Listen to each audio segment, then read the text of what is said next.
नमस्कार। अभी हाल में हमने 50,000 की बजट के अंदर AMD based full setup video बनाया था। One of the best budget all rounder PC build है वो।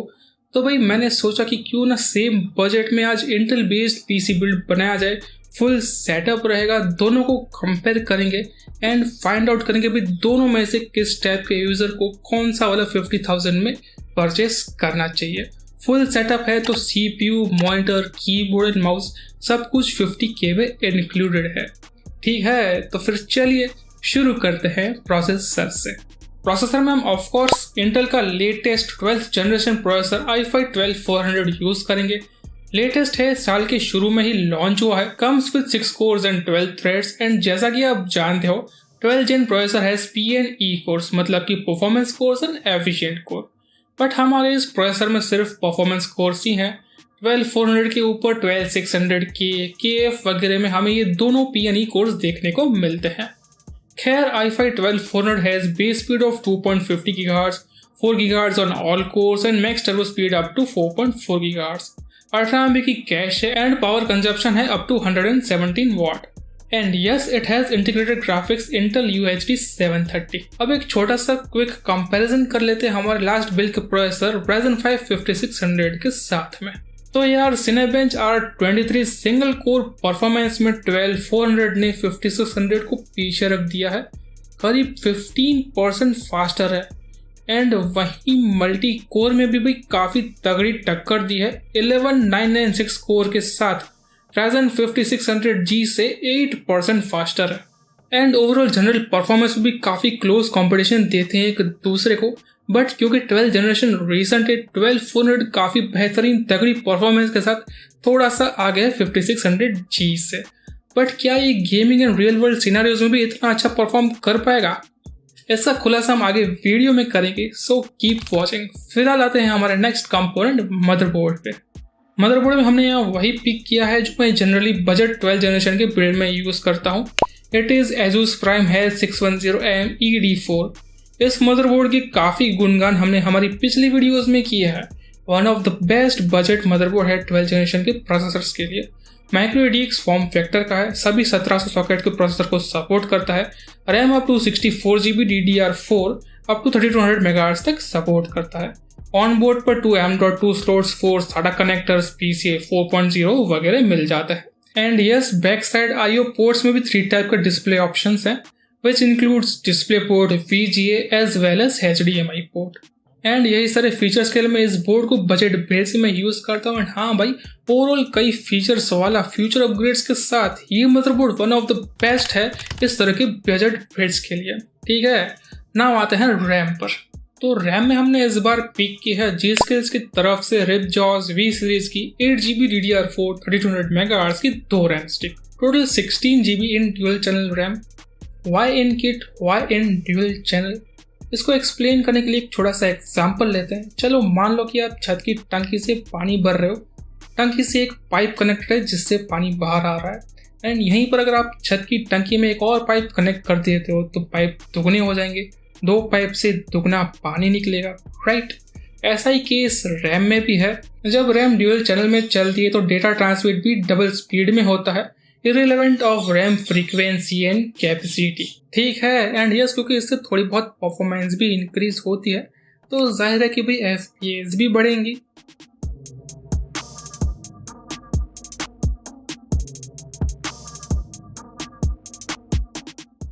ऑलराइट, नाउ आते हैं हमारे नेक्स्ट कंपोनेंट स्टोरेज पे।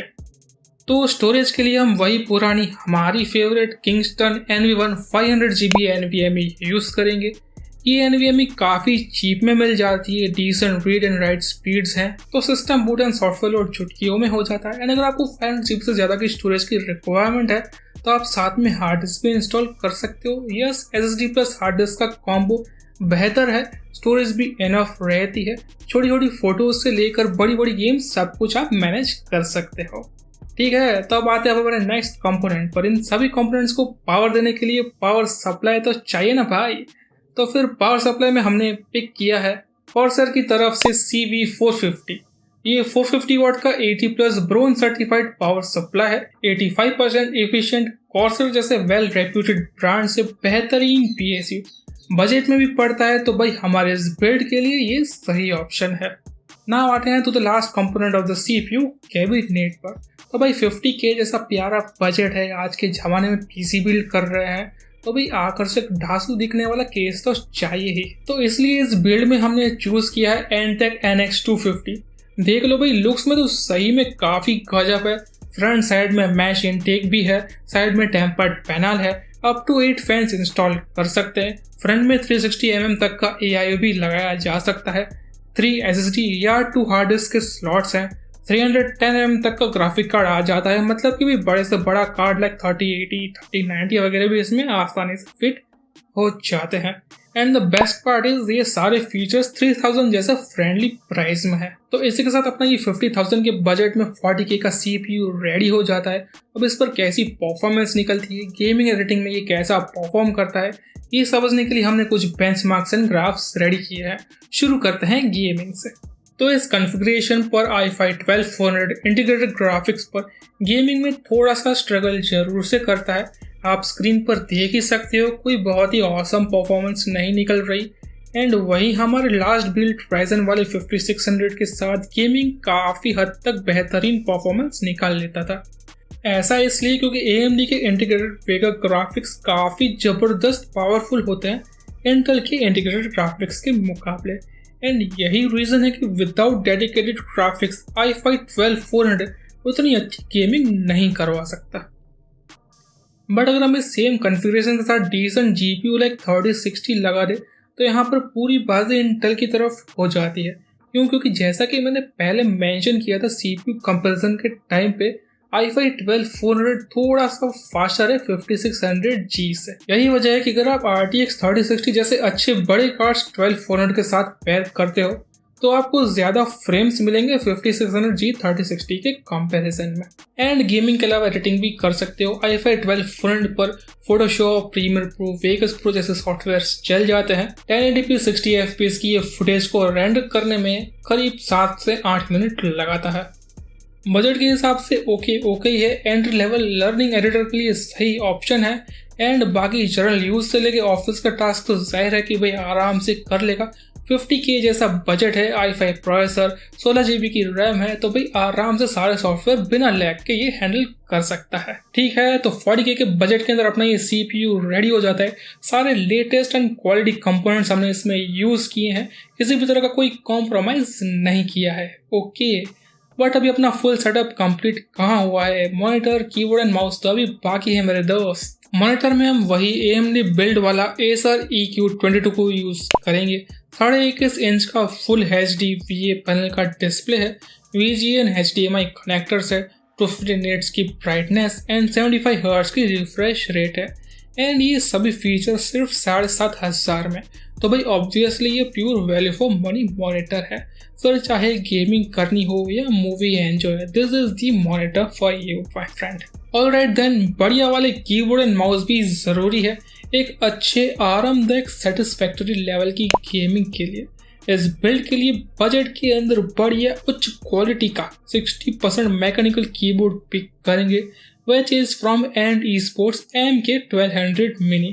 1800 के बजट में RGB red mechanical switches, detachable cable वगैरह मिल जाता है। एंड ये इस पर डेडिकेटेड वीडियो अवेलेबल है, लिंक आई बटन में मिल जाएगा। काफी क्यूट सा कीबोर्ड है, आपको डेफिनेटली पसंद आएगा। ठीक है, तो अब आते हैं कीबोर्ड के साथीदार ऐसे माउस पे। तो Razer का माउस चूज किए हैं, which is quite popular Razer Death Adder Essential Gaming Mouse।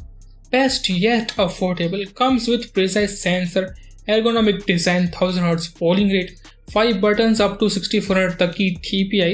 So overall सारे गेमिंग एसेंशियल फीचर इस माउस में मिल जाते हैं। इसी के साथ अपना ये इंटेल बेस्ड 50K का फुल सेटअप बिल्ड कंप्लीट हो जाता है। प्राइस टू परफॉर्मेंस के हिसाब से काफ़ी जोरदार बिल्ड बन के रेडी हुआ है, फ्यूचर प्रूफ है। फिर चाहे प्रोसेसर अपग्रेड करना हो या करनी हो चाहे स्टोरेज अपग्रेड, भाई सब कुछ यहाँ पर अपग्रेडेबल है। बड़े से बड़ा कार्ड या कूलर इसमें आसानी से फिट हो जाता है। तो भाई भविष्य में कभी आपको इस सिस्टम को बीस्ट में परिवर्तित करने की इच्छा हुई तो भाई वो भी पॉसिबल है। बट हाँ, ये बिल्ड हमारे पिछले AMD वाले बिल्ड के कंपैरिजन में विदाउट GPU गेमिंग में थोड़ा सा कमज़ोर ज़रूर है। तो ये बिल्ड सिर्फ उन यूज़र्स के लिए एक सही ऑप्शन हैं जो अभी अपना बिल्ड विदाउट GPU का कंप्लीट कर लेना चाहते हैं एंड नियर फ्यूचर में वो एक अच्छा बढ़िया ग्राफिक कार्ड लगाने की सोच रहे हैं, लाइक 3060 या फिर वो 4000 सीरीज़ का वो वेट कर रहे हैं, क्योंकि 50K के इस बजट में AMD 5600G के साथ ही बेस्ट प्राइस टू परफॉर्मेंस बन रही है। तो अगर आप एक कैजुअल गेमर है जो 5600G के इंटीग्रेटेड ग्राफिक्स से खुश है, आपको भविष्य में कोई ग्राफिक्स कार्ड लगाने का इंटेंशन ही नहीं है, तो AMD Ryzen 5 5600 का ये बिल्ड आपके लिए बेस्ट है। ठीक है, तो ये Intel based build overall normal and office use के लिए बेस्ट है। अगर आप फ्यूचर में एक अच्छा डिसेंट लेवल का ग्राफिक्स कार्ड इस बिल्ड में इंस्टॉल कर देते हो तो ऑफ कोर्स भाई काफ़ी अच्छी लेवल की गेमिंग इस बिल्ड पे आप कर सकते हो। एंड यस लेटेस्ट है तो फ्यूचर में कई अपग्रेड ऑप्शंस भी मिल जाते हैं। ठीक है, तो सारे कंपोनेंट्स की लिंक आपको डिस्क्रिप्शन में मिल जाएगी। एंड अगर आप इस AMD वाले बिल्ड में भी इंटरेस्टेड हो 50K वाला, तो उसका लिंक भी नीचे वहीं कहीं डिस्क्रिप्शन में पड़ा होगा, देख लेना। ठीक है, तो अगर कोई सवाल है तो कमेंट करके पूछ सकते हो। इस तरह के PC बिल्ड वीडियोस हमारे चैनल पर अपलोड होती रहती हैं, सो इंटरेस्ट हैं तो चैनल को सब्सक्राइब करो, नोटिफिकेशन बेल को प्रेस कर दे। ठीक है, एंड अगर ये वीडियो पसंद आई हो तो भाई क्या कर रहे हो भाई, लाइक करो ना। ठीक है, तो चलिए जी, मैं मिलता हूँ आपसे अगली वीडियो में। देखने के लिए धन्यवाद।